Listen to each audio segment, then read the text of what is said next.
मरकुस का अध्याय 4 वचन नंबर 35। उसी दिन जब संध्या हुई तो उसने उनसे कहा, आओ हम उस पार चलें। और भीड़ को छोड़कर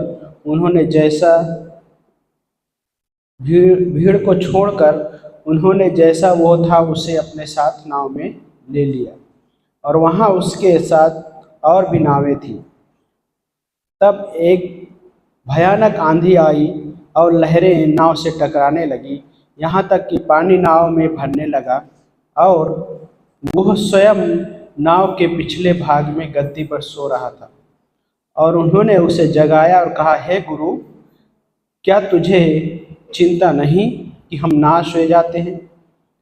तब जगाए जाने पर उसने आंधी को डांटा और झील से कहा, शांत हो, थम जा। और आंधी थम गई और सब कुछ शांत हो गया। उसने उनसे कहा, तुम इतने डरपोक क्यों हो? यह कैसी बात है कि तुम में विश्वास नहीं? और वे अत्यंत भयभीत हुए और आपस में कहने लगे, आखिर यह कौन है कि आंधी और लहरें भी इसकी आज्ञा मानती हैं। सो प्रार्थना करते। प्यारे पिता परमेश्वर, धन्यवाद करते पिता, हम आपके उस अद्भुत प्रेम के लिए धन्यवाद देते हैं, आपके अनुग्रह के लिए धन्यवाद देते हैं। परमेश्वर, आप हमारे बीच में हैं प्रभु, हम स्वागत करते प्रभु। लॉर्ड, हम आज के इस पोषण के लिए प्रार्थना करते प्रभु, ब्लेस कीजिए, हम सबसे बातें कीजिए, हमारे हृदयों को तैयार कीजिए आपसे सुनने के लिए, आपसे स्वीकार करने के लिए। परमेश्वर, धन्यवाद करते हैं परमेश्वर, आपकी महिमा होने पाए। चंगाई दीजिए प्रभु यीशु मसीह। यस लॉर्ड, आपको ऊंचा उठाते हैं लॉर्ड जीसस, धन्यवाद करते हैं। यूहन्ना ने प्रार्थना किया कि प्रभु आप बढ़ें और मैं घटूं। लॉर्ड, इस कलीसिया में परमेश्वर आप बढ़े परमेश्वर, हमारे जीवन में आप बढ़े परमेश्वर। यस लॉर्ड, और हम घटे परमेश्वर। हेल्प कीजिए प्रभु। यस लॉर्ड, कि हम आपको ऊंचा उठा सके, हर एक हिस्सों में परमेश्वर आपको महिमा दे सके परमेश्वर। धन्यवाद करते हैं। इस प्रार्थना को प्रभु यीशु मसीह के नाम से मांगते हैं, आमीन। सो बैठ सकते हैं आप सभी।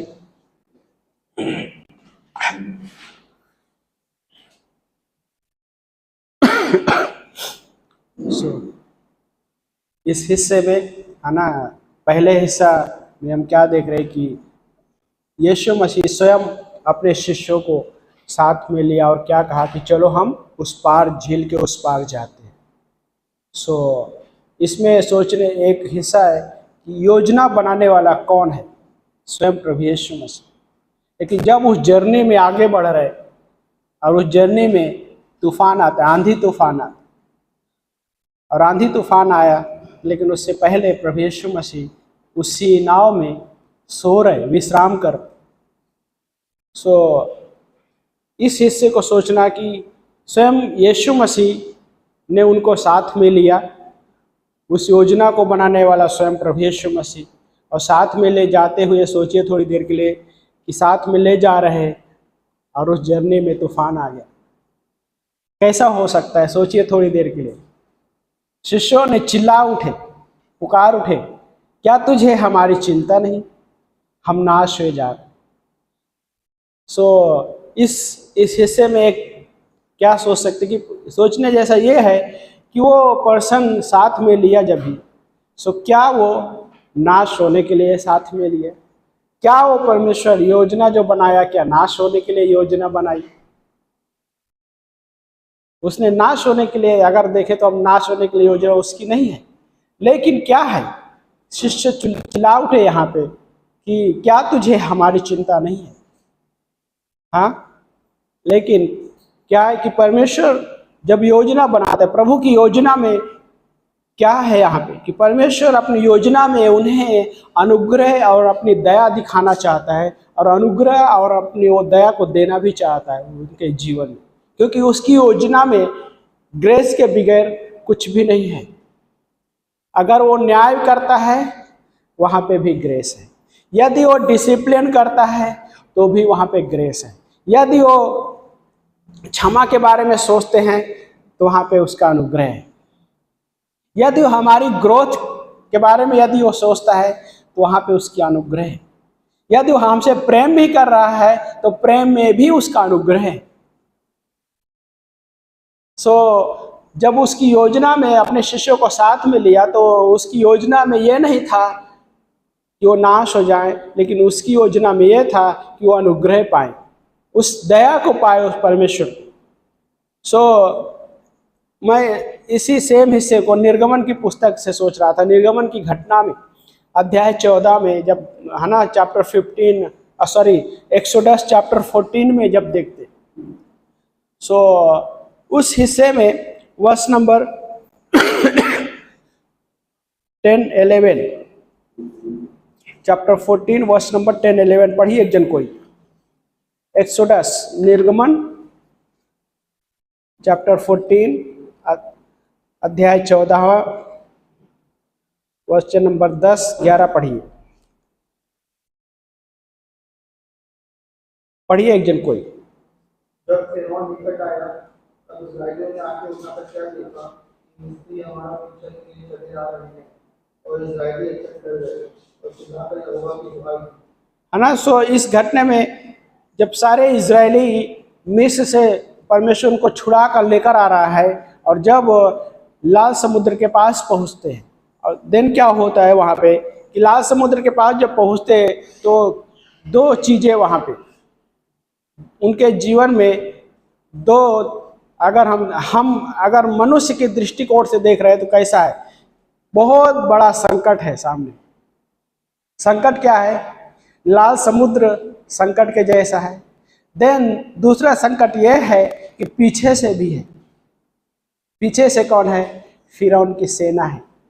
हमारे लाइफ में जब हम आगे मसीह लाइफ में चल रहे होते हैं, हमारे पीछे संसार का बहुत सारे ऐसी चीज़ें पड़ी हमारे पीछे लगी होती है। क्यों लगी होती है? ताकि विश्वासी परमेश्वर के उस चाल में आगे ना बढ़ सके। परमेश्वर ने, सोचिए थोड़ी देर के, परमेश्वर ने छुटकारा दिया, परमेश्वर ने हमारा उद्धार किया और हमें उस चाल में रखा है कि हम उस चाल में आगे बढ़ सके। एक बिलीवर लाइफ परमेश्वर के साथ आगे चल रहे, लेकिन जब आगे चल रहे तो संसार पीछे से लगा हुआ होता है, जैसे फिरौन की सेना। और संसार लगा हुआ है प्लस उसके साथ साथ हम क्या देखते हैं? शैतान भी लगा हुआ है। क्योंकि इस संसार का जो मुखिया है कौन है? शैतान है। शैतान अपने सेनाओं को भी लगा देता है। फिरौन की सेना लगी हुई थी, है ना। दो तकलीफें हैं वहाँ, संकट जैसा है। लेकिन आगे वचन नंबर 11 पढ़िए।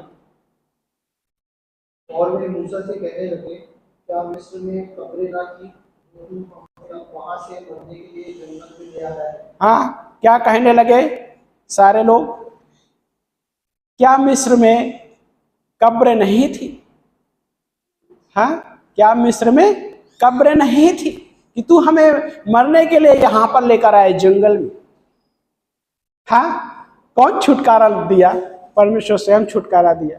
परमेश्वर स्वयं उस जर्नी में उनको अगुवाई भी कर रहा है। फिर भी क्या क्या शिकायत है? क्या मिस्र में जगह नहीं थी? तू हमें यहाँ नाश होने के लिए, यहाँ मरने के लिए लेकर आए जंगल में। उस घटना में, मरकुस की घटना में क्या देखते हैं? यीशु मसीह ने उस जर्नी को शुरुआत किया और अपने साथ लिए शिष्यों। हाँ, क्या हो सकता है? लाइक वहाँ पे ये है कि क्या हम नाश हो जा रहे हैं, क्या आपको हमारी चिंता नहीं है? यहाँ पे क्या है कि हमें क्या मिस्र में कब्रें नहीं थी वहाँ दफनाने के लिए? यहाँ पे तू हमें जंगल में दफनाना चाहता है। हाँ, जंगल में दफनाना मीन्स यहाँ पे क्या चीज़ें मिलेगा पता नहीं मरुस्थल में। हाँ, मिस्र में तो खैर उनका, मिस्र में इस तरह सोचते कि सब कुछ मिल जाता। हाँ, लेकिन क्या परमेश्वर उनको छुटकारा दिया तो क्या नाश करने के लिए छुटकारा दिया? नहीं। परमेश्वर की योजना अगर नाश करने के लिए होती तो क्या वो मिस्र से, फिरौन के दासत्व से उनको छुड़ाता? यदि परमेश्वर की जो योजना हमें नाश करने के लिए होता तो क्या वो हमारा उद्धार करता? सर्व सामर्थी वो परमेश्वर है। हाँ, देन आगे इस पंक्ति में सोचने ऐसा कि इस तरीके से लोगों ने कहा कि, और ये शब्द एक हिसाब से क्या, कैसा शब्द है कि आप योजना बना रहे हैं हमें नाश करने के लिए, और नाश करने के लिए यहाँ तक कि कब्र, जंगल में हमारे लिए कब्र बनाए। लेकिन आगे जब पढ़ते हैं तो वर्स नंबर 15 में पढ़िए एक जन। तब यहोवा ने मूसा से कहा, तू क्या मेरी दुहाई दे रहा है? इस्राएलियों को आज्ञा दे कि यहाँ से कूच करें। हाँ, और तू अपनी लाठी उठाकर अपना हाथ समुद्र से के ऊपर बढ़ा और वह दो भाग हो जाएगा, है ना। सो वर्स नंबर 15 में जब देख रहे हैं तो गॉड क्या बोलता है मूसा से, तू क्यों मेरी दुहाई दे रहा है। सो दो तस्वीर यहाँ पे देखना है। पहली तस्वीर ये है कि परमेश्वर को दोष लगा रहे कि क्या तू हमें नाश करने के लिए यहाँ पे लेकर आए, क्या मिस्र में कब्रें नहीं थी। लेकिन मूसा की जो दुहाई में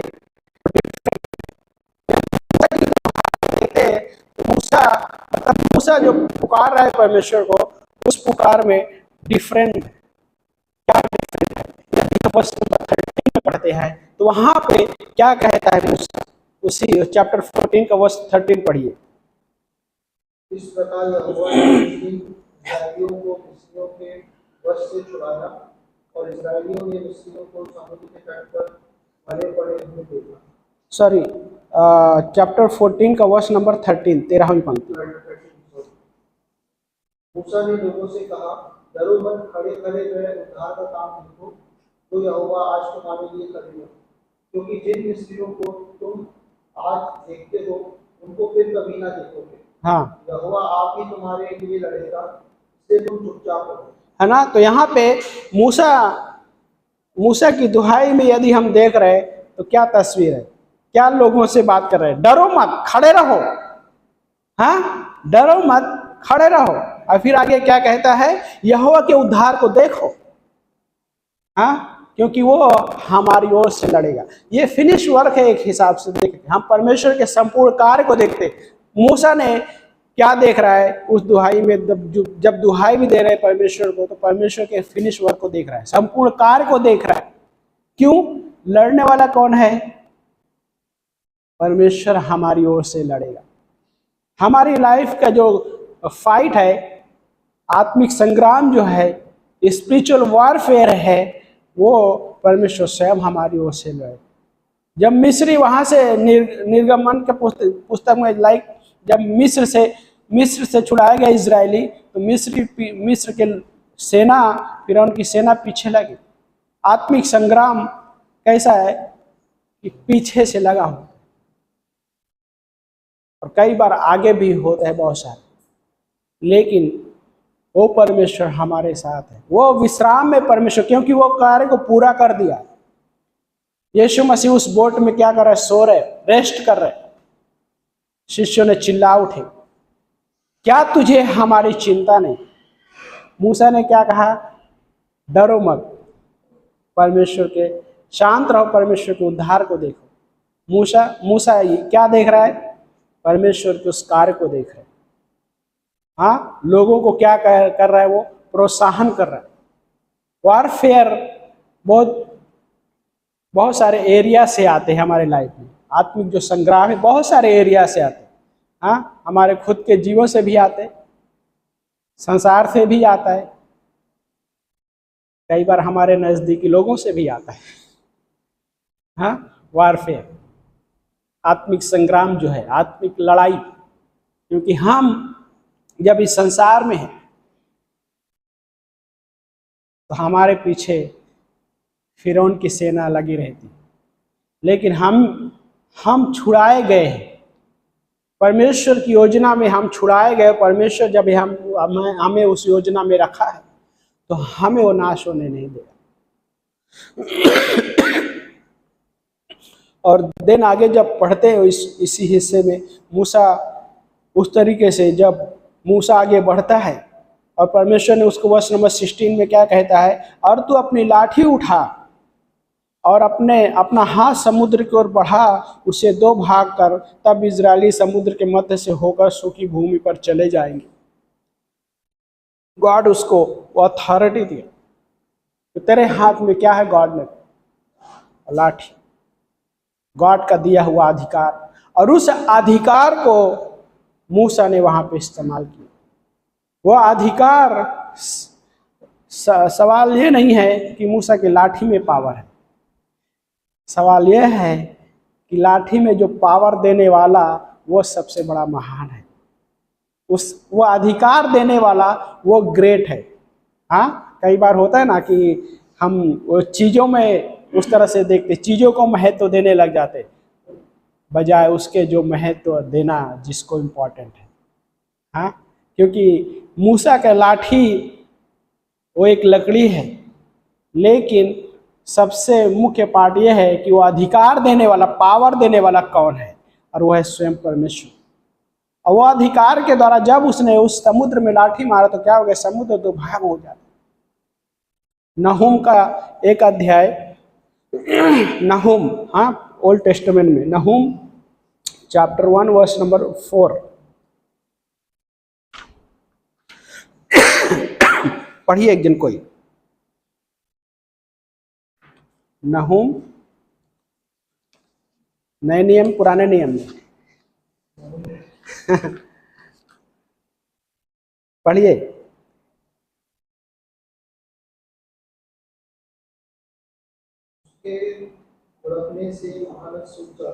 उसके घुड़कने से महानद मतलब समुद्र सूख जाता है, और आगे और समुद्र भी निर्जल हो जाता है। समुद्र भी निर्जल हो जाता है। हाँ, क्या मेरे में लिखा है कि वो सब नदियों को सुखा देता है, निर्जल हो जाता है। मिल गया आप सभी को नहूम की पुस्तक। नहूम यहाँ पे लिख रहा है कि परमेश्वर के घुड़कने से क्या है कि समुद्र सूख जाता है। वो अधिकार, परमेश्वर के अधिकार को जब मूसा इस्तेमाल कर रहा है तो वो समुद्र क्या हुआ, दो भाग हो गया। लेकिन उसी अधिकार जो यीशु मसीह मरकुस का चैप्टर 14 में जब उस अधिकार के द्वारा उस आंधी तूफान को डांट रहे उस झील में तो शांत हो जा रहा है, वही अधिकार के द्वारा जब मूसा लाठी इस्तेमाल करता है तो समुद्र क्या हो गया, दो भाग हो गया। लाइक पीछे फिरौन की सेना है, गॉड मूसा क्या बोलता है कि अब से तुम मिस्रियों को नहीं देखोगे। और क्या हो गया वहां पे कि मूसा जैसे ही लाठी समुद्र में मारता है दो भाग हो गया और सारे इजरायली पार हो गए। और वही नहूम लिखता है कि परमेश्वर के घुड़कने से समुद्र शांत हो जाता है। और यीशु मसीह ने क्या किया, वही किया, उस आंधी को तो शांत किया एक आवाज में। और देन क्या हो गया, वहां पे सारे लोग आश्चर्य पड़ गए, ये कैसा आंधी तूफान भी इसकी आज्ञा मानते। यस, क्योंकि उसका अधिकार हर एक चीजों पे है, उसका अधिकार हमारे जीवन पे भी है। और वो परमेश्वर हमारे जीवन में चल रहे हुए तूफान जो है उसको भी शांत करने के लिए वो सामर्थी परमेश्वर है, क्योंकि वो सर्व सामर्थी परमेश्वर है। हमारे जीवन की वो हालात कैसे भी होने दो, टफ से टफ सिचुएशन क्यों ना होने दो, वारफेयर है, वारफेयर में सिचुएशन आएगी, आत्मिक संग्राम में सिचुएशन आएंगी, लेकिन मुझे क्या उस सिचुएशन को मुख्य रखना है, उस सिचुएशन में भी मुझे परमेश्वर को रखना है मुख्य। और वो परमेश्वर को जब हम उस स्थान पे रखते हैं, क्योंकि वो परमेश्वर के पास सब कुछ अधिकार है। सोचिए थोड़ी देर के लिए, यीशु मसीह उस तूफान पे एक शब्द डालते, शांत हो जाओ, शांत हो जाता है। मूसा एक ही बार जब वो उस लाठी को समुद्र में मारता है, समुद्र दो भाग हो जाता है और पूरे ही रास्ता सूखा और सारे इजरायली पार हो जाते। परमेश्वर की योजना ये नहीं है कि उनको नाश होने के लिए।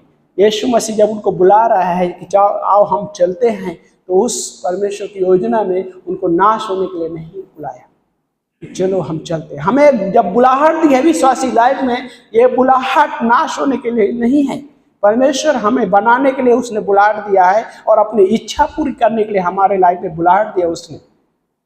और जब उस बुलाहट में चल रहे होते हैं तो आत्मिक संग्राम से हमें गुजरना पड़ेगा, क्योंकि आत्मिक संग्राम हमारे लिए नाश होने के लिए नहीं होते, परंतु हमारे लिए एक हमारी ग्रोथ और हमें मजबूत करने के लिए आत्मिक संग्राम आते बाय स्पिरिचुअल वॉरफेयर है। कई बार स्पिरिचुअल वॉरफेयर में हमें बने रहना होता है। स्पिरिचुअल वॉरफेयर में हमें उस छुटकारा देने वाले पे हमें डिपेंड रहना है। इसलिए पौलुस कहते हैं कि हमारी लड़ाई मांस और लहू से नहीं है, इफिसियों का 6 अध्याय में, क्योंकि मांस और लहू से हम उस लड़ाई को नहीं लड़ सकते। वो लड़ाई लड़ने वाला हमारी ओर से स्वयं वो लड़ेगा। मूसा वही कहता है, हाँ, निर्गमन एक्सोडस 14 में, है ना, वो वर्ष नंबर 14 में हमने पढ़े जो कि वो स्वयं क्या कहता है, वो स्वयं हमारी ओर से लड़ेगा। सो मूसा, सोचिए थोड़ी देर के लिए, मूसा स्वयं उस जर्नी में है। हाँ, मूसा भी ऐसा, उसने उस रीति से नहीं सोचा कि परमेश्वर मुझे जब छुटकारा दिया है मेरे लाइफ में तो परमेश्वर मुझे नाश करेगा। मूसा क्या कह रहा है, ये लड़ाई में स्वयं वो परमेश्वर लड़ेगा। हाँ, पढ़िए एक बार फिर से वर्स नंबर 14, एक्सोडस 14 का वर्स 14।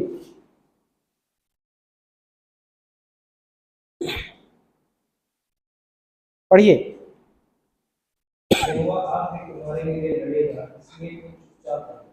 यहोवा आप ही तुम्हारे लिए लड़ेगा, आप ही वो लड़ेगा।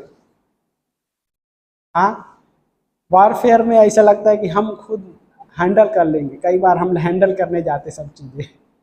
हाँ, हमारे पास बुद्धि है, हमारे पास ताकत है, लेकिन हम उस परमेश्वर को क्या कहते, परमेश्वर आज नहीं, आज मत आइए। हम अपने बुद्धि का इस्तेमाल करने लग जाते हैं। मूसा ने क्या किया, परमेश्वर के उस बुद्धि को इस्तेमाल किया, परमेश्वर के उस अधिकार को इस्तेमाल किया। इस वजह से उसके पास इंकरेज करने के लिए है क्या, डरो मत। हाँ, कई बार वारफेयर चल रहे होते हैं और उस वारफेयर में किसी आप हमारी मतलब जब किसी के जीवन वारफेयर चल रहा होता है उसको भी वही शब्द की आवश्यकता है, डरो मत। उस वारफेयर में ये नहीं कि तुमने कुछ गड़बड़ किया इसलिए चीजें चल रही, नहीं, डरो मत, क्योंकि उसने लड़ाई जीत लिया है। क्योंकि लड़ने वाला स्वयं वो परमेश्वर है जो हमारी ओर से लड़ेगा, आपकी ओर से लड़ेगा, क्योंकि वो परमेश्वर सब कुछ जानता है, सर्व सामर्थी है। हाँ, मरकुस 4 में आते हैं,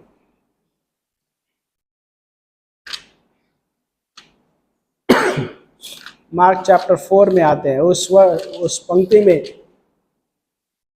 हाँ, वर्स 39 38 में क्या देखते कि वो स्वयं नाव के पिछले भाग में गद्दी पर सो रहा था और उसने उसे जगाया और कहा, हे गुरु। हाँ, शिष्यों ने जगाया उसको, हे गुरु, क्या तुझे हमारी चिंता नहीं। जब वारफेयर में होते ऐसा हमें लगता है कि उसको हमारी चिंता नहीं, कि वारफेयर कई बार बहुत टफ होता है। आत्मिक जो संग्राम है कई बार ऐसा लगता है कि बहुत टफ है, लेकिन वहाँ पे हमारे लिए मसीहा हमारे लिए खड़ा होता है, हमारे साथ में, क्योंकि उसने प्रॉमिस किया है, मैं तुम्हारे संग संग चलूँगा, मैं तुम्हारे संग संग चलूँगा। वो हमसे प्रॉमिस किया है। और वो परमेश्वर जब वारफेयर में होते हैं तो सबसे पहले वारफेयर का पार्ट कौन होता है पता है, परमेश्वर स्वयं होता है, हम नहीं, परंतु सबसे पहला मुख्य हिस्सा मतलब कौन होता है, वो परमेश्वर होता है। क्योंकि आदम के बगीचे में हम जब देखते आदम और हवा के उस जीवन में परमेश्वर के स्वभाव पे जब शैतान ने सवाल खड़ा किया तो किसके ऊपर सवाल खड़ा किया, हवा के ऊपर नहीं, हवा के चरित्र और उसके आदम के चरित्र के ऊपर सवाल नहीं खड़ा किया, परमेश्वर के चरित्र के ऊपर सवाल खड़ा किया। क्या वो सचमुच ऐसा था? क्या बोलता है कि जिस दिन तुम फल खाओगे तो तुम परमेश्वर के जैसे हो जाओगे। क्या परमेश्वर ने अपने स्वरूप में वो नहीं बनाया? परमेश्वर ने अपने स्वरूप में बनाया, लेकिन शैतान परमेश्वर के चरित्र पे सवाल खड़ा कर रहा है। मतलब उस वारफेयर का जो पहला आक्रमण होता है वो परमेश्वर का पहला आक्रमण का अपना ये बनाता है, निशाना बनाता है। हम उसके निशाने का पहला हिस्सा नहीं है, परंतु पहला हिस्सा निशाने का परमेश्वर को रखता है शैतान। क्यों? वो चाहता है कि हम उस चाल से दूर हो जाए, हम उस पर ट्रस्ट करना छोड़ दे। और वही हुआ था मिस्रियों के लाइफ में। सोचिए कि जब परमेश्वर उनको छुटकारा दिया मिस्र से, तो कुछ एक कुत्ता भी नहीं भौंका। हाँ, लेकिन जब आगे जर्नी में चल रहे तो परमेश्वर पे ट्रस्ट करना उनके जीवन से क्या हो गया? दूर हो गया। मतलब ट्रस्ट नहीं कर पाए। लेकिन सोच रहे ऐसा कि वो परमेश्वर जब छुटकारा देकर यहाँ निकाल लेकर आया है, तो क्या वो परमेश्वर हमारे लिए मार्ग नहीं तैयार करेगा? क्योंकि वो स्वयं हमारी ओर से लड़ा है। और वही हुआ जब इजरायली लाल समुद्र पार हुए और सारी मिस्र सेना लाल समुद्र के बीच में आए, तो जब पार होते ही पानी फिर से एक हो गया, एक धारा में बहने लगा। क्या बोलते हैं भाई, बहुत सारे हिस्टोरिकल जो आर्कियोलॉजिस्ट क्या बोलते हैं, है ना, ये बहुत सारे लोगों ने उसका रिसर्च भी किया कि जो रथ के पहिए हैं और भी बहुत सारे मिले हैं बहुत खोजियों को, रिसर्च जो किए समुद्र में। लेकिन क्या हो गया? मूसा क्या बोलता है, तुम आज से फिर मिस्रियों को नहीं देख पाओगे। मूसा परमेश्वर के संपूर्ण कार्य को देख रहा है, लेकिन इजरायलियों ने परमेश्वर के कार्य को देखते हुए भी नहीं ट्रस्ट कर पाए। लेकिन मूसा ने परमेश्वर के उस कार्य को देखा और उस पर ट्रस्ट करके जीवन को में आगे चला। मूसा के लिए क्या था? इब्रानी का पुस्तक में मूसा के बारे में क्या कह रहा है वो वचन, कि मूसा ने विश्वास से फिरौन की बेटी का पुत्र कहलाने से इनकार किया। थोड़े समय के आनंद, सुख भोग आनंद को छोड़कर उसने क्या किया? क्या चुनाव किया? टफ सिचुएशन चुनाव। कहने का मतलब कि परमेश्वर के उस कार्य को देखना चाह रहा था, परमेश्वर के हाथ को देखना चाह रहा था, परमेश्वर के कार्य और हाथ दोनों को देख पाया उसने। हाँ, लेकिन इजरायलियों ने क्या बोलते हैं, इजरायलियों ने परमेश्वर के चमत्कार देखे, लेकिन मूसा ने परमेश्वर के जीवन और हाथ सब कुछ देखा उसने। मूसा तो इसलिए गॉड क्या बोलता है, इस पृथ्वी भर में सबसे नम्र व्यक्ति है। पृथ्वी भर में सबसे नम्र व्यक्ति है। सो मरकुस का हिस्से में आते हैं, चैप्टर 4 में। जब यीशु मसीह वहाँ पे वर्स 39 बोलता है कि तब वो जगाए जाने पर उसने आंधी को डांटा और झील से कहा, शांत हो जा, थम जा, और आंधी थम गई, सब कुछ शांत हो गया। सब कुछ शांत हो गया। मूसा क्या बोलता है? शांत रहो, परमेश्वर को उद्धार को देखो। यीशु मसीह उस एक ही डांट से सब कुछ शांत हो गया और शांति हो गई, क्योंकि वो शांति का राजकुमार स्वयं है। मिस्री को पूरी तरह से नष्ट किया मिस्रियों को, लेकिन इजरायलियों को आगे लेकर बढ़ाया। लेकिन फिर से चीजें हुई उनके लाइफ में, फिर से बहुत सारे सवाल खड़ा किए, परमेश्वर पे भी दोष लगाया उन्होंने। लेकिन इस वर्ष में जब 40 पढ़ते तो यीशु मसीह ने कहा, इतने डरपोक क्यों हो। वर्ष 40 पढ़िए कोई आपका, मार्क चैप्टर 4 वर्स 40। और उनसे कहा, तुम क्यों डरते हो? तुम क्यों डरते हो? क्या तुम्हें अब तक विश्वास नहीं? है ना, यीशु मसीह पूछता है, क्या तुम्हें विश्वास नहीं? तुम क्यों डरते हो? क्या तुम्हें विश्वास नहीं? सोच रहे कि यीशु मसीह ने इतने सारे चमत्कार किए थे, देखा उन्होंने। होता है हमारे लाइफ में, हमारे अंदर नेचुरल, है ना, टेंडेंसी होती है, नेचुरल स्वभाव हमारे अंदर है, वो हमें परमेश्वर के सुपर नेचुरल हिस्से को उस पर विश्वास करने से रोकता है। मत विश्वास कर, ऐसा हो ही नहीं सकता। हाँ, हमारे अंदर भी है। हाँ, विश्वासी के 3 दुश्मन है, विश्वासी के 3 दुश्मन है, शत्रु। हाँ, माँ बाप नहीं, माँ बाप नहीं है, पड़ोसी नहीं, पड़ोसी नहीं है। विश्वासी के 3 दुश्मन, पड़ोसी नहीं है आपका दुश्मन, आपका भाई बहन या फ्रेंड नहीं है, इवन माँ बाप भी दुश्मन नहीं है। लेकिन दुश्मन कौन है?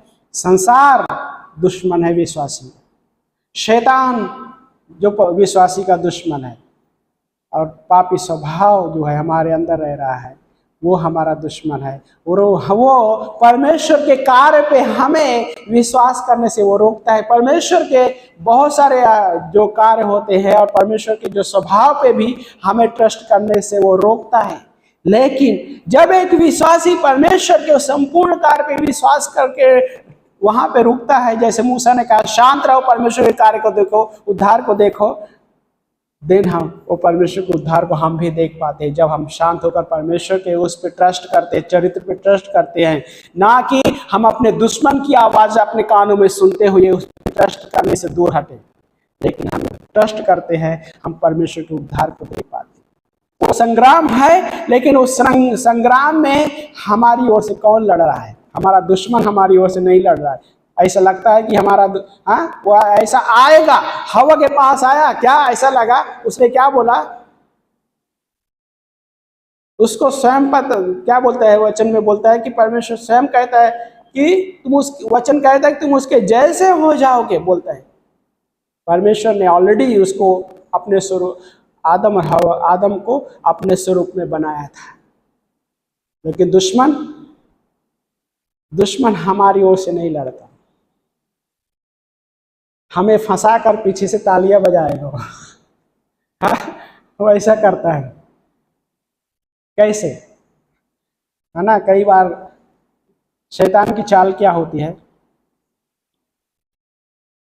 जब एक व्यक्ति साधारण जीवन जी रहा होता है, कई बार शैतान क्या करता है कि होता ना, कई बार हम देखते हैं कि कोई व्यक्ति शुरुआती से नशा या कुछ चीज़ें नहीं करता, पैदा होते ही, लेकिन क्या है, शैतान उसको उसमें फंसाता है और देन उसके बाद उसको छोड़ के चला जाता है। क्यों? अभी वो व्यक्ति उसको लत लग जाती है और उससे वो उसके बिना नहीं जी पाता है। देन शैतान छोड़ के पीछे से तालियां बजाता है, हाँ, क्योंकि वो उसके सिकंजे में, जाल में वो फंस गया। विश्वासी के जीवन में भी ऐसा कुछ चीजें करता है। जब वो विश्वासी परमेश्वर के चरित्र और स्वभाव पे ट्रस्ट करना छोड़ देता है तो शैतान को क्या मिल जाता है? वो ताली बजाने का मौका मिल जाता है। किसके खिलाफ? हो परमेश्वर के खिलाफ। अच्छा हो गया कि उसने वो परमेश्वर के चरित्र पे विश्वास नहीं किया। परमेश्वर जो सर्वसामर्थी परमेश्वर है उस पर ट्रस्ट नहीं कर पाया। अच्छा हो गया, हाँ, लेकिन नहीं। हमारे जीवन में जब स्पिरिचुअल वॉरफेयर का जो पार्ट होता है वो इसलिए होता है, परमेश्वर लेकर आता है कि परमेश्वर हमारे लाइफ में ग्रोथ चाहता है। परमेश्वर हमें वो ग्रेस दिखाना चाहता है और अनुग्रह दिखाना चाहता है, क्योंकि उस योजना में जब हमें जो उसने शामिल किया है, उस योजना में उसकी इच्छा क्या है कि वो हमारे लाइफ में वो अपने अनुग्रह को प्रकट करे, और वही हुआ। सोचिए थोड़ी देर के लिए, लाल समुद्र का पार हो जाना इजरायलियों के लिए क्या था? मिरेकल के बियॉन्ड चीजें हम अगर देखें तो परमेश्वर का ग्रेस है। यीशु मसीह ने उस झील को शांत किया, हाँ, और सब कुछ शांत हो गया वहां पे। वो क्या था वहां पे? वो ग्रेस था उनके लिए। क्यों? और कोई नहीं शांत कर सकता इस तूफान। हमारे जीवन में जब वॉरफेयर है जो वॉरफेयर है परमानेंट वॉरफेयर नहीं है, हमेशा के लिए लड़ाई नहीं है। कहने का मतलब जो कई बार स्पिरिचुअल वॉरफेयर जो चल रहे होते हैं मसीह लाइफ में, बिलीवर लाइफ में, वो परमानेंट नहीं है। शैतान ने यीशु मसीह की परीक्षा किया, फिर वो चला गया। बाद में रिकॉर्ड नहीं है, लेकिन बाद में भी परीक्षा किया है। हाँ, है ना, मैथ्यू चैप्टर 4 में पढ़ते हैं, उसकी परीक्षा करने के बाद चला गया वो, सो फिर से परीक्षा किया रहेगा, लेकिन परमानेंट नहीं, क्योंकि वो परमेश्वर हमारे लिए स्वयं वो परीक्षा से गुजरा, ताकि हमारी उस रीति से परीक्षा ना हो सके। लेकिन जो गॉड ने वॉरफेयर रखा है वो इसलिए है ताकि हमें वो मजबूत कर सके। हाँ, मिट्टी का बर्तन जब बनाया जाता है तो उसको भट्ठी में पकाते हैं। भट्ठी का टेम्परेचर कितना होता है ना, काफ़ी टेम्परेचर, तब जाके अगर टेम्परेचर सही नहीं है तो क्या होता है पता है, बर्तन काला पड़ जाता है और फट जाता है। हाँ, सही जब टेम्परेचर होता है तो फटता नहीं है, परंतु वो मजबूत होकर बाहर निकलता है। हाँ, सो हमारे लाइफ में जो स्पिरिचुअल वॉरफेयर का टेम्परेचर उसमें जब होते हैं तो टेम्परेचर गॉड की ओर से जो होता है कैसा रहता है, वो हमें बना रहा होता है। हाँ, हम एक जब सोनार सोने को जब तपाता है, सोने को जब प्यूरिफाई करता है तो कैसा है, एक पाइप होता है।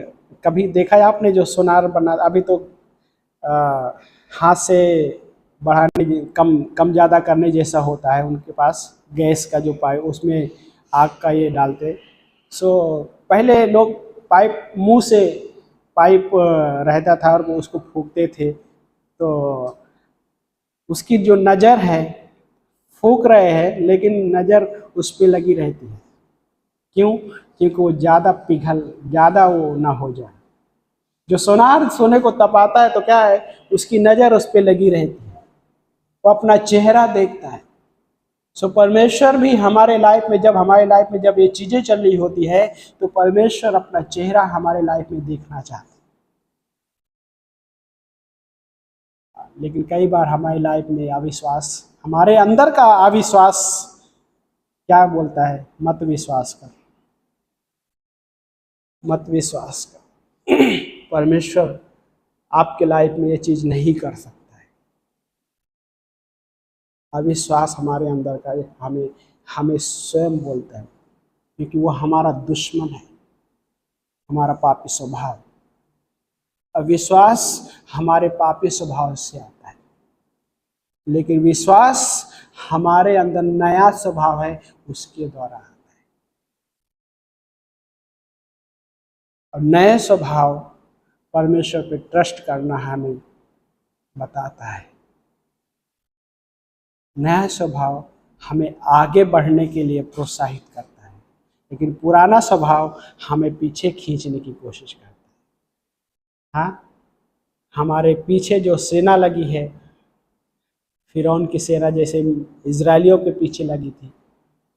हाँ, संसार हमें पीछे खींचना चाहता है ताकि हम परमेश्वर पे ट्रस्ट न कर सकें, लेकिन वहाँ पे परमेश्वर हमारे लिए खड़ा हुआ होता है। हमारे जीवन के उस आंधी तूफान को शांत करना उसे आता है, बहुत अच्छी तरीके से आता है, और वो शांत करता है। देन उसके बाद हम उस कार्य को देख पाते हैं, है ना। कई बार हम सबके लाइफ में होता है, कई बार आपके भी लाइफ में हुआ रहेगा। सोचिए 5 साल पीछे जाके सोचिए, कुछ ऐसी बड़ी घटना जो आपकी लाइफ में घटी है, उसके बाद क्या वो घटना परमानेंट बनी थी? उसी घटना पे हमको हंसी आती है। हाँ, हंसी आती है, क्योंकि वो परमेश्वर ने हमें छुटकारा दिया उस घटना से। हम परमेश्वर के कार्य को देखा है। देन इस पंक्ति में मार्क चैप्टर 4 वर्स 41 में जब पढ़ते तो क्या बोलता है, और वे अत्यंत भयभीत हुए और आपस में कहने लगे, आखिर यह है कौन कि आंधी और लहरें भी इसकी आज्ञा मानती हैं। यह है कौन, आंधी और लहरें भी इसकी आज्ञा मानती हैं। उसी ने सब कुछ बनाया है। उसने हमारे लाइफ को भी बनाया। वो हमारा ऐसा कुम्हार है कि हमें नाश होने नहीं देगा। हमें ऐसा बर्तन बनाना चाहता है कि हम उपयोग किए जाए। हाँ, बर्तन अगर फूटा, क्या बोलते हैं, फूटा हुआ है, टूटा हुआ है, तो क्या उसको हम इस्तेमाल करेंगे पानी भरने के लिए? नहीं। हमें परमेश्वर ऐसा बर्तन बनाता है कि हम इस्तेमाल किए जाए।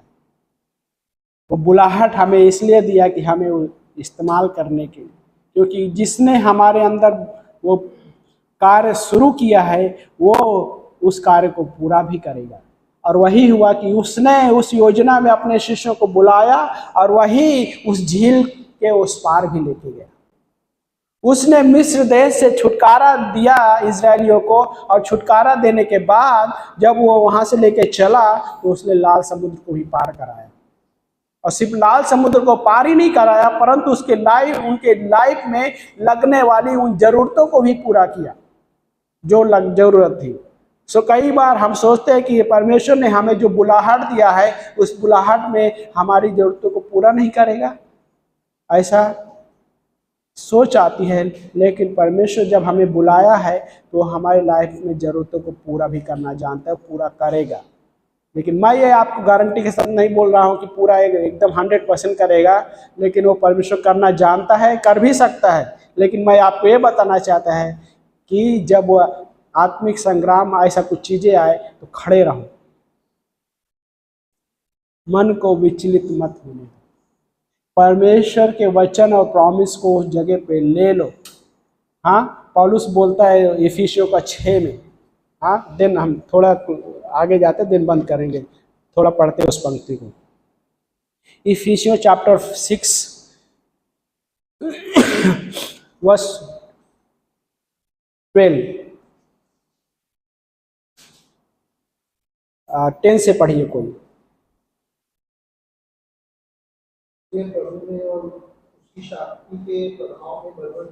हाँ, क्या बोलते हैं? प्रभु और उसके सामर्थ की शक्ति में बलवान बनो। आगे, परमेश्वर के सारे हथियार बांध लो। हाँ, शैतान की युक्तियों के सामने खड़े रह सको। शैतान के सारे अस्त्र शस्त्र मतलब सारे हथियार बांध लो, ले लो। हाँ, धारण करो कि तुम जिससे कि तुम शैतान की युक्तियों का दृढ़तापूर्वक सामना कर सको। ले लो, लड़ाई करने के लिए नहीं बोल रहा है, ले लो, धारण कर लो, पहन लो। आगे, क्योंकि हमारे बल युद्ध लहू और मांस से नहीं परंतु प्रधानों से और अधिकारियों से और इस संसार के अंधकार के नाविकों से और उस दुष्टता की आत्मिक सेनाओं से है जो आकाश में। हाँ, वर्स 13। परमेश्वर के सारे हथियार बांध लो कि तुम बुरे दिन में सामना कर सको। है ना, इस इफिसियों की पुस्तक में कहीं भी आपको ये नहीं मिलेगा कि लेकर लड़ो। हाँ, ले लो, धारण कर लो, पहन लो। हाँ, पौलुस कह रहा है देन, और सब कुछ पूरा करके स्थिर रह सको। हाँ, वर्स 14। सत्य से अपनी कमर कसकर। क्या है ट्रुथ? सत्य स्वयं प्रभु यीशु मसीह है, और उसने अब हमारे लाइफ में वचन दिया है, सत्य के वचन दिया है, और उसकी प्रॉमिस भी है। क्या बोलते हैं? कमर कस लो सत्य से। और आगे, धार्मिकता की झिलम पहनकर। झिलम है ना, एक कपड़ा होता है, उसने हमें उद्धार के कपड़े पहनाए। हाँ, ये झिलम मेटल की होती है बाय द वे, ओके, है ना, झिलम पहनने को बोला। देन आगे, और पाँवों में मेल के सुसमाचार की तैयारी के जूते पहनकर। हाँ, और आगे, और इन सब के साथ विश्वास की ढाल लेकर स्थिर रहो। हाँ, विश्वास की ढाल लेकर स्थिर रहो कि उस लड़ाई में जब हैं तो विश्वास की ढाल लेकर, अविश्वास की ढाल मत लेना बाय द वे, ओके। अविश्वास की ढाल लेंगे तो शैतान बहुत आसानी से हमारे ऊपर आक्रमण करने में कामयाब हो जाता है। हाँ, विश्वास की ढाल लेकर। आगे, इससे तुम उस दुष्ट के सब जलते हुए तीरों को बुझा सको। ताकि तुम उस दुष्ट के उस सब जलते हुए तीरों को बुझा सको। विश्वास की ढाल, ढाल ढाल बहुत ही अद्भुत तरीके से बनाई जाती है भाई। हाँ, और क्या बोलते हैं कि जलते हुए तीरों को बुझा सके। जलते हुए तीर, प्रोजेक्शन जिसको कहा जाता है, प्रोजेक्शन, जलते हुए तीर जो होते प्रोजेक्शन, मतलब कैसा होता है ये, अचानक आता है। ओके, हम चल रहे होते हैं और अचानक ऐसी चीजें आती है, प्रोजेक्शन है ना, आग से बुझे हुए तीर वो शैतान आक्रमण करता है। अविश्वास कहाँ पैदा होता है? अविश्वास जब बनता है तो कहाँ पे होता है? मन में, हृदय में शुरुआत नहीं होती, मन में पहले थॉट आता है। ये क्या ऐसे हो सकता है क्या? हाँ, ऐसा थॉट आता है। लेकिन क्या वो है यहाँ पे कि वो शैतान आक्रमण करता है मन में हमारे, क्योंकि मन स्पिरिचुअल लाइफ में शैतान का सबसे बड़ा बैटल ग्राउंड है, माइंड। इसलिए यीशु मसीह ने हमें अपना मन दिया। हाँ, अपना मन दिया। We have mind of Christ. ये पौलुस कहता है क्या तुम्हारे पास यीशु मसीह का मन नहीं है? हमारे पास यीशु मसीह का मन है। और दिन आगे वर्ष पढ़िए। और उद्धार का टोप और आत्मा की तलवार जो परमेश्वर का वचन है है ना, उद्धार की टोप इसलिए जरूरत है कि शैतान यहाँ पे आक्रमण करता है, तो उद्धार का टोप क्या करता है? हमें बचाता है। इसलिए उद्धार का टोप पहन। आगे, हर समय और हर प्रकार से आत्मा में प्रार्थना और विनती करते रहो और इसीलिए जानते रहो कि सब पवित्र लोगों के लिए लगातार विनती किया करो। हाँ ना, तो ये दो हिस्सा बोलते हैं, प्रत्येक विनती और निवेदन सहित पवित्र आत्मा में निरंतर प्रार्थना करते रहो और ध्यान रखते हुए सतर्क रहो, यत्न सहित सब पवित्र लोगों के लिए प्रार्थना करते हैं, स्वयं के लिए भी और लोगों के लिए भी, स्वयं के लिए भी और औरों के लिए भी। और ये है वारफेयर, क्योंकि हम भी वारफेयर में हैं और हमारे साथ विश्वासी जो हैं लाइक परमेश्वर, वो भी वारफेयर में होते हैं। कई बार हमको ऐसा लगता है हम अकेले वारफेयर में हैं, नहीं, हमारे जैसा और भी कोई वारफेयर में है। इसलिए हमारे पौलुस बोलते हैं अपने लिए भी और खुद निरंतर प्रार्थना करते रहो और दूसरों। और उसमें क्या है कि हम आत्मिक हथियार जो है हम ले, पहला क्या बोलता है उसमें सॉरी, सत्य की कमर कसकर, धार्मिकता की झिलम पहनकर, पैरों में सुसमाचार के जूते पहनकर, देन उसके बाद विश्वास की ढाल है और उद्धार का टोप है, आत्मा की तलवार जो परमेश्वर का वचन है, आत्मा की तलवार, क्योंकि वो हमारी ओर से लड़ रहा है और हमें क्या किया है कि ये हथियार तुम ले लो, धारण कर लो, पहन लो। हमें ये नहीं बोलते कि तुम लड़ो, लेकिन हमें बोलता है कि ये हथियार ले लो। इस और क्या है? प्रार्थना करते हैं। प्रार्थना एक विश्वासी लाइफ में आत्मिक हथियार का सबसे बड़ा हिस्सा है, प्रार्थना, है ना। कई बार आत्मिकता के बारे में कैसा देखा जाता है पता है? चार्ल्स स्पर्जन आई थिंक बोलता है कि आप कितने भी बड़े थियोलॉजियन हो जाओ, वो स्पिरिचुअलिटी नहीं है। कितना भी बड़ा नॉलेज आपके पास है, वो आत्मिकता नहीं है। आत्मिकता ये है कि परमेश्वर के साथ जो प्रार्थना करना और उन चीज़ों को लेके चलना, वो आत्मिकता है। जब चीज़ें आती है तो परमेश्वर पे ट्रस्ट करना सीखता है, ट्रस्ट करता है, वो आत्मिकता का पार्ट है, मैच्योरिटी का वो पार्ट है। हाँ, ये नहीं है कि थियोलॉजी बन जाना वो आत्मिकता नहीं है। बहुत सारे लोग हैं इस दुनिया में कैसे कि हमारे पास थियोलॉजी है, ज्ञान है हमारे पास, वो आत्मिकता नहीं है। लोग कैसे इस सेंटेंस को सोचेंगे पता नहीं, बट सच्चाई ये है कि परमेश्वर के स्वभाव में जब वो बढ़ता है, परमेश्वर के नॉलेज में जब बढ़ता है, वो नॉलेज नहीं जो जैसे सर बड़ा हो, हाँ, परंतु परमेश्वर का स्वभाव होना बहुत जरूरी है। और प्रार्थना जो परमेश्वर के साथ और दूसरों के लिए भी जो प्रार्थना और परमेश्वर के चरित्र स्वभाव पे ट्रस्ट करना, हाँ, वचन रीड करना, लेकिन उस वचन में चलना, वो है आत्मिकता। और वो परमेश्वर वही है हमारे लिए जो दिया आत्मा की तलवार, जो परमेश्वर का वचन है। शिष्यों को यीशु मसीह ने क्या बोला? क्यों डरपोक की तरह तुम डर गए? क्या विश्वास नहीं रख सकते? क्या विश्वास की ढाल तुम नहीं लेना चाहते? सोचिए, परमेश्वर स्वयं वहाँ पे है, लेकिन उनके भी लाइफ में ऐसा डाउट आया। सोचिए थोड़ी देर के लिए, यीशु मसीह स्वयं वहाँ पे है और उनके लाइफ में डाउट आया। हम तो यीशु मसीह को देखे नहीं है अभी तक, तो डाउट आना बहुत आसान है। कौन लेकर आएगा? हाँ, हमारा दुश्मन संसार।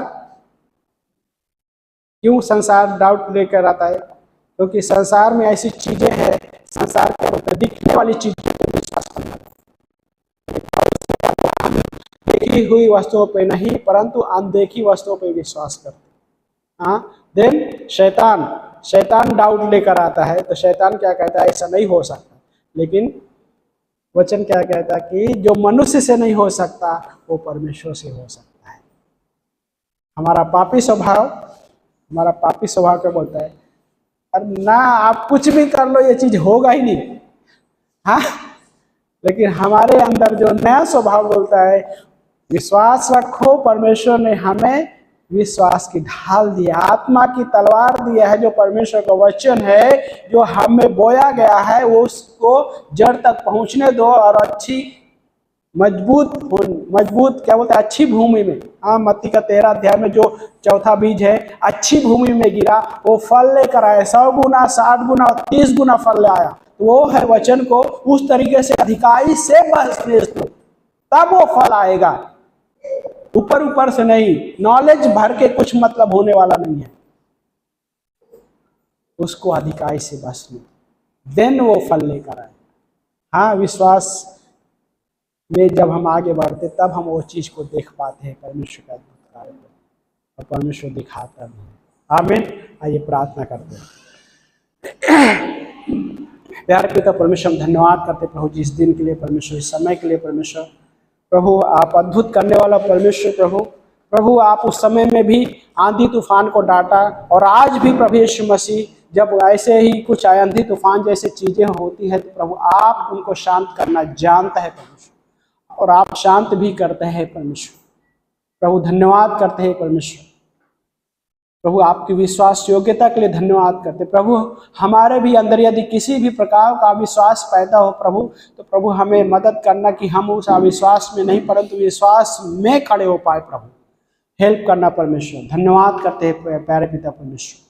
हम प्रार्थना करें इस भवन में बैठे हर एक व्यक्ति के लिए प्रभु, हो सकता है और भी कोई जब चल रहा है इस जीवन में ऐसी बहुत सारा चीजें, अविश्वास की चीजें हो सकती है, लेकिन यीशु मसीह हेल्प करना कि विश्वास में खड़े हो सके परमेश्वर, आपके उस चरित्र स्वभाव पे भरोसा रख सके, ट्रस्ट कर सके। प्रभु हेल्प करना परमेश्वर पिता, हेल्प करना प्रभु। धन्यवाद करते हैं लॉर्ड, धन्यवाद करते हैं यीशु, राजाओं के राजा प्रभु के प्रभु। धन्यवाद करते हैं उस क्रूस पे जो हमारे लिए आपने संपूर्ण कार्य किया प्रभु। धन्यवाद करते हैं परमेश्वर कि आप ही है जो प्रभु हमारे जीवन को अच्छी तरीके से समझने वाला वो परमेश्वर है प्रभु। धन्यवाद करते हैं लॉर्ड, धन्यवाद करते हैं लॉर्ड। ब्लेस कीजिए प्रभु इस समय प्रभु, यहाँ पे बैठे हुए हर एक व्यक्ति प्रभु ब्लेस कीजिए प्रभु। धन्यवाद करते हैं लॉर्ड, प्रार्थना करते हैं परमेश्वर प्रभु आप मजबूत कीजिए प्रभु यीशु मसीह हर किसी को प्रभु, आपके वचन में मजबूत कीजिए प्रभु, विश्वास में मजबूत कीजिए प्रभु यीशु मसीह। हमारी यह प्रार्थना है। धन्यवाद करते लॉर्ड, आपके प्रेम के लिए जो धन्यवाद करते प्रभु, आपका जो अनुग्रह है परमेश्वर, क्योंकि आपकी योजना में जब आपने योजना बनाई है परमेश्वर, आपकी योजना ये है कि आप हमें अनुग्रह और दया दे सके परमेश्वर। आपकी योजना ये नहीं है कि हमें नाश करने के लिए, परंतु आपकी योजना ये है कि वो हमें दया करने के लिए आपने बुलाया, तो हमें अनुग्रह दिखाने के लिए आपने बुलाया। धन्यवाद करते लॉर्ड, हेल्प कीजिए हर किसी को। हाँ प्रभु, धन्यवाद करते हैं, धन्यवाद करते हैं। इस प्रार्थना को हमारे उद्धारकर्ता प्रभु यीशु मसीह के नाम से मांगते हैं, आमीन।